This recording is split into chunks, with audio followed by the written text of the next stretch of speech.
Yo, what's going on, guys? Mush back at it with another video, and I'm sure y'all are quaking in your boots with this one. Honestly, I shouldn't be memeing on games shutting down and, being delisted forever. I really gotta stop that. Come on. Like, there are people that are actually heartbroken by this, so I shouldn't be as joking about it. But Dauntless is shutting down, and they didn't really give much information to go with as far as why this shutdown is happening.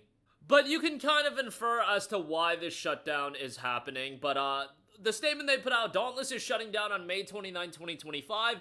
After that, Dauntless will receive no additional content or updates. The game will no longer be available to play on May 29, 2025. So obviously, this being an online game, a free-to-play title, once it's shut down, it's GG, no re. It is gone forever. I'm actually curious what the community hub, there is no player count for it, so there's just not that many players on it. But the game has an overwhelmingly negative reception, 1,700 user reviews, 17% positive. Now, I am not a Dauntless player. I dabbled in it when it came out, and back in 2017 when the game was coming out, I remember there was actually quite a lot of buzz for it. And I remember I went to PAX one year, and they had actually invited me to play Dauntless, and it was actually like getting a lot of buzz. And then what happened? Capcom announced Monster Hunter World, and Dauntless just lost a lot of its momentum, and I think there was a level of excitement and interest in Dauntless, and then, you know, you're talking about a top-level Monster Hunter game coming out on modern consoles at the time, PS4, Xbox One. That just took a lot of the wind out of the sails of Dauntless, but stuck around, it came out, and ultimately, I mean, if you're a live service game and you manage to be on the market for 7 years, like, we see the Concords of the world, we see all of these games come out for like a cup of coffee and then get delisted or shut down. So you being around for 6 to 7 years is actually like a tremendous feat at this point. Now, I don't know if they lost a lot of money in that 6 to 7 years, but I will speculate on this.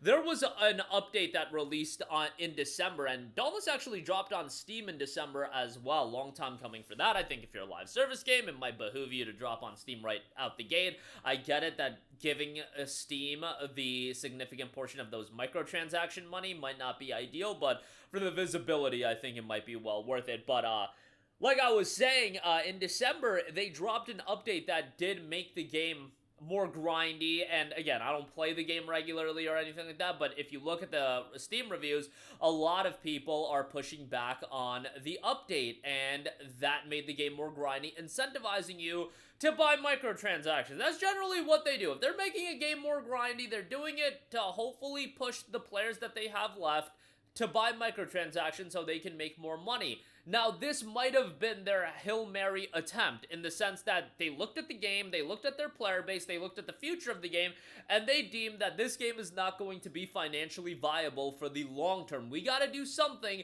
to make money on it so we can actually be incentivized to keep this game going, and this was their Hail Mary. At least that's what I am speculating to be the case, that this was their final attempt in terms of doing something so the game would generate more revenue, because they don't view it as a world where they can actually expand the game's audience and get more people playing, and more people playing means more potential customers, so on and so forth. That was their opportunity. That didn't pan out well. 2 months later, they announced that the game is shutting down. Like, that's what you would ultimately have to think was what was going on there. I mean, they released the game on Steam as well. It really looked like, let's try to make the game more grindy, let's try to get more people buying the game, let's try to get more people playing the game, and I think the game was available on the Epic Game Store as an EGS exclusive, so maybe they got some backing from Epic Games. I don't know the ins and outs as far as everything going on, but it looked like that this was their final opportunity to try, or their final attempt to try to make something happen. Ultimately, it didn't happen, and that's GG, no re. We all know how the live service game works, and it's something that, you know, in the case of Dauntless, it's not like this is a gigantic publisher that's trying to make a game that's trying to just chase live service bags. I see that a lot from the Sonys, the Ubisofts, the EAs of the world, and sometimes it's effective, sometimes you'll get a Helldivers 2, sometimes you'll get a Concord, sometimes you'll get games that are canceled left and right like Sony has been doing, but that is the reality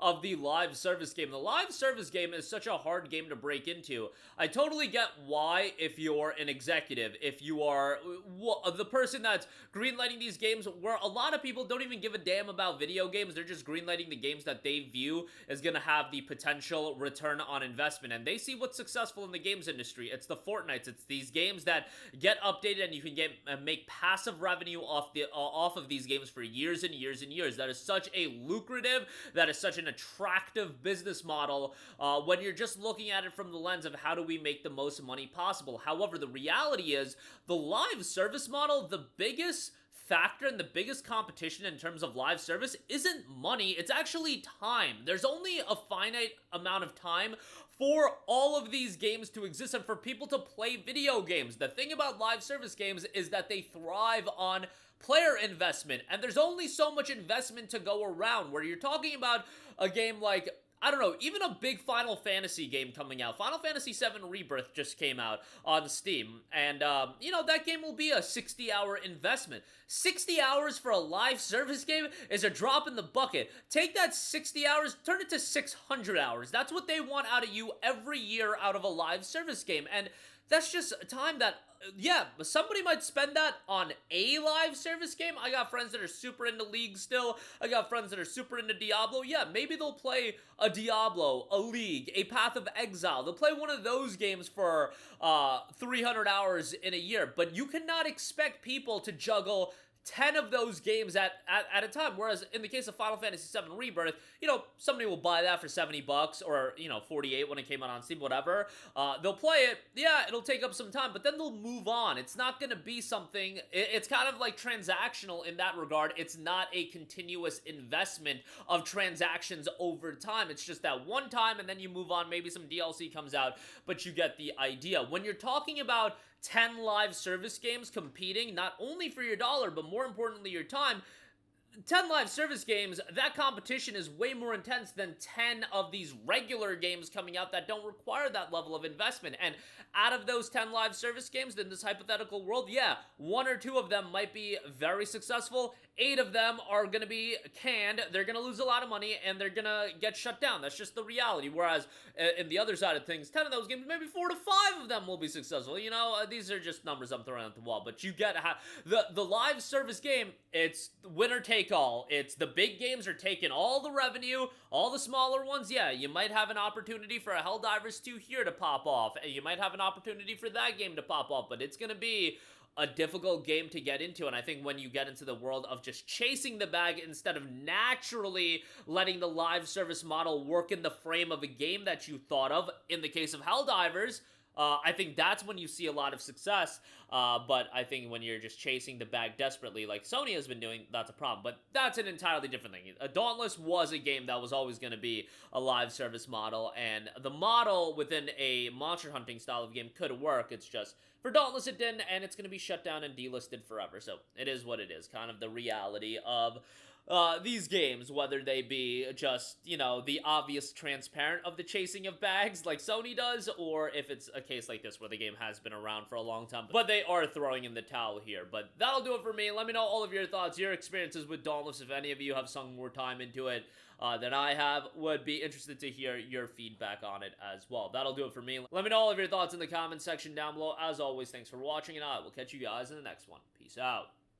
Hey, what's going on, guys? Mush here again. Hope you enjoyed the video. As you guys might know, YouTube's notification system is sometimes a little bit wonky, even if you're subscribed to the channel. Maybe you're not abundantly aware that I uploaded a video. To remedy that situation, make sure you hit the bell notification button. This way, whenever I upload a new video, and I try to upload as consistently as possible, you will be notified directly of the upload, and you can watch it as soon as it goes live. I would really appreciate if you guys hit that button so you can stay up to date with all of the content I'm posting. But as always, guys, thanks for watching, and I'll catch you guys in the next one. Peace out.